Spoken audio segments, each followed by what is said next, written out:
Good morning and welcome back to Preeminent Touch. Thank you so much for sharing the video. Thank you so much for the feedbacks. I really loved it. Feel free to send me more feedback. This is gonna be a weekly thing. I'll be releasing a video every Tuesday. Today's message is so powerful. This video is different. This video is filled with the Holy Spirit. Today's title is Their Identity and Your Identity. I'm going to be talking more about how your situation identifies you and how you should identify yourself. We're going to be in the book of Daniel, chapter 3, the story of the blazing furnace, Shadrach, Meshach, and Abednego. This story is the story of three Israelites taken into exile. We see this in the book of 2 Kings. Babylon took over Israel and took a lot of people in exile. And we see the prophet Jeremiah telling them, go into the land, go into Babylon, settle, reproduce,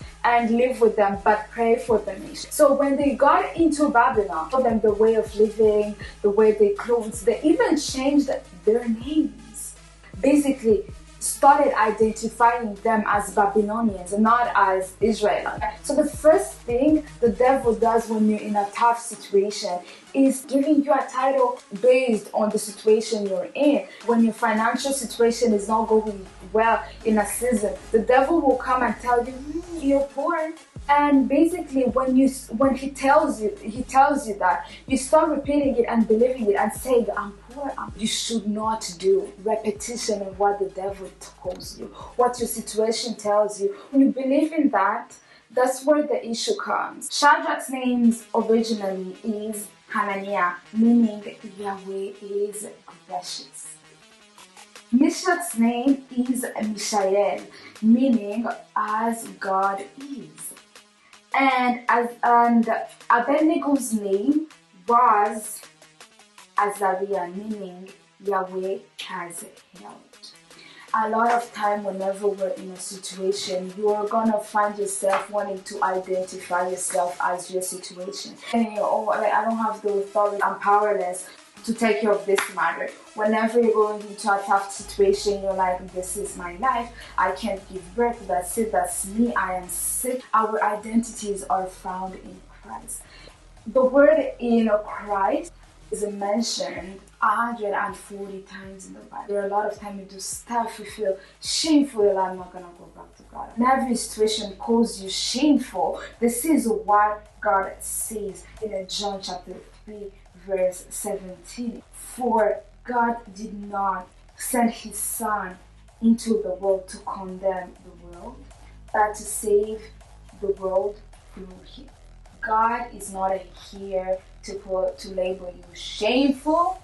God is here to save you. If you say, I don't have the power, I don't have the authority to change anything, I'm just gonna sit there, accept it. But God says the power is in you. Colossians chapter 2, verse 9 and 10, it says, for in Christ all the fullness of God in a human body, and in Christ you have been brought to fullness. He is the head over every power and authority. You are full with God. You have the authority. You have the power because God is a powerful. And lastly, there are times you're into a situation like, I've done it if I had opportunities, but I don't have any opportunity. But in Ephesians 2:10, where God's handiwork, God created in Christ Jesus to do good works, which God prepared in advance for us. Your opportunities have been created for you in advance. You just have to know that you can grab them. You just have to know your identity. I'm gonna leave you with this. 2 Corinthians 5:17. Therefore, if anyone is in Christ, the new creation has come and the old one has gone. The new is here.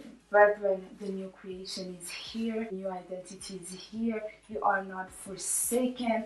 You are not what your situation calls you. You are not poor. You are a new creation in Christ. I hope this was so helpful. I hope there was a preeminent touch.